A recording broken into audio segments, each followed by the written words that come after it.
Quand on parle de leadership, beaucoup pensent à un rôle social, un costume qu'on enfile pour montrer qu'on dirige.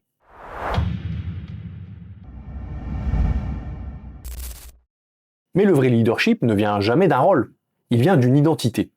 Un rôle, ça s'imite. Une identité, ça se construit. Le rôle fait semblant, l'identité incarne. Le rôle cherche à paraître compétent, l'identité cherche à être juste. Dans les organisations, on voit souvent des leaders qui jouent leur rôle comme on joue une pièce de théâtre. Ils parlent comme un leader, ils se tiennent comme un leader, ils imitent ce qu'ils ont vu chez d'autres. Mais cette imitation a une limite. Au premier choc, le rôle se fissure. Ce qu'on voit alors, c'est la vraie personne derrière le masque. Et c'est à ce moment-là que l'équipe découvre s'il y a réellement un leader ou juste un acteur. Et parfois c'est même un mauvais acteur. Les travaux de Bill George sur l'authentic leadership montrent que les leaders les plus puissants ne sont pas ceux qui jouent un rôle, mais ceux qui ont une identité claire, une boussole intérieure. Une identité donne de la stabilité. Le rôle, lui, donne du style. Une identité donne du courage, alors que le rôle donne de la posture. Le problème, c'est que beaucoup de leaders ont peur de montrer qui ils sont vraiment. Ils pensent que leur vulnérabilité les affaiblit. Mais la vulnérabilité assumée crée de la crédibilité parce qu'elle prouve que le leader ne joue pas un personnage. Un leader qui construit son identité ne cherche plus à plaire, il cherche à être aligné. Cette cohérence intérieure devient visible en permanence, c'est-à-dire dans la manière d'écouter, de décider, de parler, de poser des limites. L'équipe ressent cette solidité. Ça aussi, c'est une évidence. Construire son identité de leader, c'est choisir ce qu'on incarne. Pas juste ce qu'on dit ou ce qu'on montre. C'est décider de la personne qu'on veut être dans les situations difficiles. Ça, c'est important. Ça, c'est vraiment très important. C'est ça qui différencie un leader d'un acteur. Dans cette première partie, ce qu'il faut retenir, c'est que le leadership n'est pas un rôle qu'on joue. C'est une identité qu'on assume. Les rôles changent, les fonctions passent, les titres se succèdent au fil d'une carrière, vous l'avez tous vécu. Mais l'identité, elle reste, elle est là, elle est ancrée, elle est immuable, elle est importante en plus. Et c'est cette identité-là qui construit la confiance durable parce qu'on suit une personne pour ce qu'elle est, mais pas pour les badges qu'elle porte en fait. La première manière de construire son identité de leader, c'est de clarifier ses valeurs. Pas les valeurs qu'on affiche, mais les valeurs qu'on est prêt à payer. Une valeur n'existe que si elle coûte quelque chose, sinon ce n'est qu'une préférence. Le leader doit donc identifier ce qui est non négociable pour lui. Les limites qu'il ne franchira jamais, même sous pression. La deuxième manière, c'est de comprendre ses moteurs. Un leader doit savoir ce qui l'anime profondément. Est-ce le goût de la mission, le désir d'utilité, la nécessité de transmettre, le besoin d'ordre, la passion du collectif? Ces moteurs donnent une direction intérieure quand tout devient confus. La troisième manière, c'est de regarder ses zones d'ombre. Parce qu'on ne construit pas une identité en niant ce qui dérange. Les leaders qui refusent de voir leurs faiblesses finissent par s'y perdre. Ceux qui les reconnaissent deviennent plus stables, plus sûrs, plus crédibles. La quatrième manière, c'est de définir sa manière d'être en situation critique. Parce que c'est là que l'identité se voit vraiment. Le leader doit décider à l'avance qu'est-ce que je veux incarner quand ça tremble. Calme, justice, clarté, courage, lucidité, j'en passe et des meilleurs. Chacun doit choisir sa ligne. La cinquième manière, c'est de se libérer du jugement extérieur.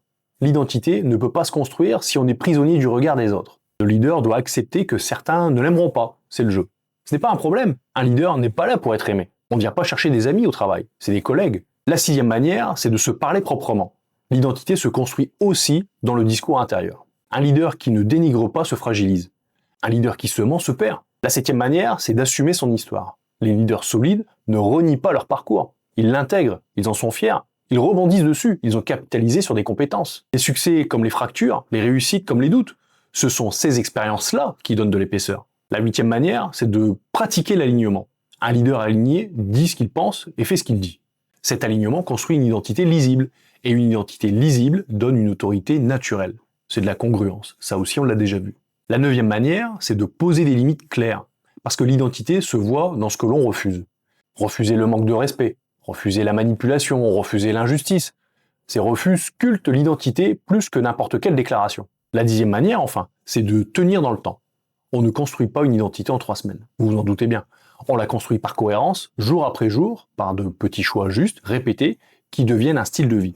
Et en fait, ça doit être naturel, on ne doit pas chercher à la construire, elle doit se construire toute seule. Dans cette deuxième partie, ce qu'il faut retenir, c'est que l'identité ne se décrète pas, elle se construit. Elle se construit en assumant ses valeurs, ses moteurs, ses limites et son histoire. Elle se construit en se parlant proprement et en agissant clairement. Et surtout, elle se construit en restant fidèle à ce qu'on veut incarner. C'est cette fidélité intérieure qui fait les leaders que l'on suit. Ce qu'on comprend vite dans une carrière de leader, c'est que l'identité n'est pas un acquis. C'est quelque chose qui doit être protégé. Et la première manière de protéger son identité, c'est de surveiller les compromis qu'on accepte. Parce que l'identité ne s'effondre jamais d'un coup. Elle s'érode par petites concessions successives. Le leader doit se demander régulièrement « Est-ce que ce choix me ressemble ?» Cette simple question évite les dérives silencieuses. La deuxième manière, c'est de gérer les critiques avec lucidité.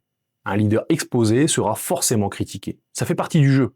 Certaines critiques sont utiles, elles éclairent des angles morts, et d'autres ne sont que du bruit émotionnel qui ne mérite aucune attention. Le leader doit apprendre à trier sans se laisser atteindre. C'est ce tri qui protège son identité de l'agitation extérieure. La troisième manière, c'est de maintenir des rituels personnels. Parce que l'identité se nourrit de pratiques. Prendre du recul régulièrement, réfléchir à ses décisions, faire un bilan personnel, garder du temps pour soi. Ces rituels empêchent l'identité de s'éparpiller dans la fonction. La quatrième manière, c'est de s'entourer de personnes qui ne vous renvoient que la vérité. Pas des admirateurs, des gens honnêtes, qui disent clairement quand ça va, et aussi surtout quand ça va pas. Un leader sans contradicteur fiable finit toujours par se déformer lui-même. Les relations solides sont un ancrage identitaire. La cinquième manière, c'est d'accepter l'évolution. L'identité est stable. Mais elle n'est pas figée, pas du tout. Le leader mûrit, il s'affine, il se transforme. Sur 40 ans de carrière, vous imaginez bien que ça bouge. Ce mouvement n'est pas une faiblesse, c'est une profondeur supplémentaire. La sixième manière, c'est de résister à la tentation du personnage. Plus un leader réussit, plus le rôle devient confortable. Mais ce rôle peut devenir une prison si le leader s'y attache trop.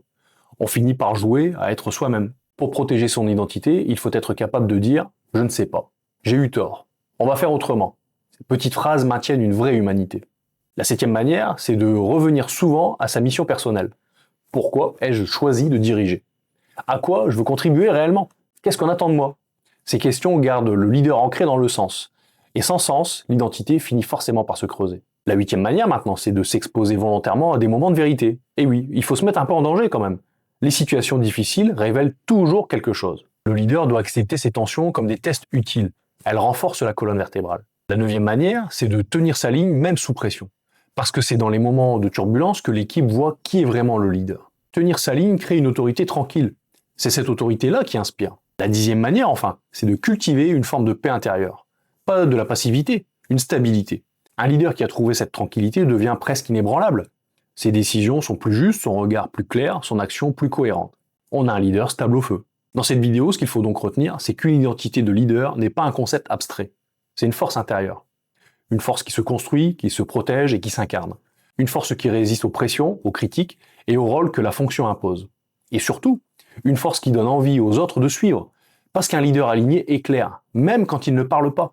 Et si cette vidéo vous a aidé à mieux comprendre ce qui se joue vraiment dans le leadership, pensez à vous abonner et à laisser un commentaire. Ça permet de continuer à vous proposer du contenu exigeant, utile et directement actionnable dans votre pratique de manager ou de dirigeant. C'était la dernière vidéo de cette série. On va basculer maintenant sur d'autres sujets qui touchent au leadership. Je suis à votre écoute. On se retrouve très vite pour la suite.